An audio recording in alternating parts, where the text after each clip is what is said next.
ఎడతెరిపి లేకుండా కురుస్తున్న వర్షాలకు విశాఖ అతలాకుతలమవుతోంది. పలు ప్రాంతాలను వరద నీరు ముంచెత్తింది. భారీ వర్షాలకు అనేక ప్రాంతాల్లో విద్యుత్ స్తంభాలు, భారీ వృక్షాలు నేలకొరిగాయి. భారీ వర్షానికి పాడేరు, చోడవరం మధ్య రాకపోకలు నిలిచిపోయాయి. బుచ్చయ్యపేట మండలం విజయరామరాజుపేట తాచేరు వంతెన దగ్గర వరద నీరు ఉధృతంగా ప్రవహిస్తోంది. దీంతో 3 జిల్లాలకు రాకపోకలు నిలిచిపోయాయి.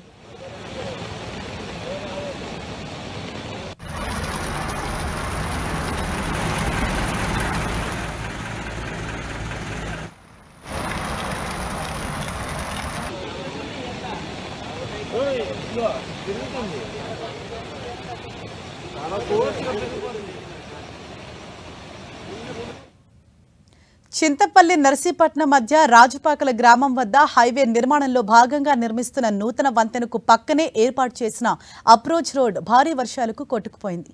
దీంతో నర్సీపట్నం టు చింతపల్లి మధ్య రవాణాకు అంతరాయం ఏర్పడింది. విజయరామరాజుపేట కాజ్వేపై రాకపోకలు ఆగిపోయాయి. అల్పపీడనం ప్రభావంతో ఉరుములు మెరుపులతో విస్తారంగా వర్షాలు కురుస్తున్నాయి.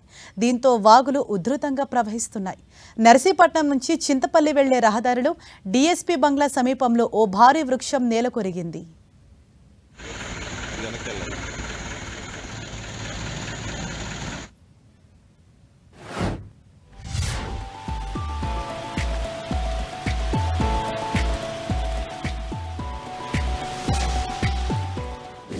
అల్లూరు జిల్లా చింతూరు ఏజెన్సీలో భారీ వర్షం కురుస్తోంది.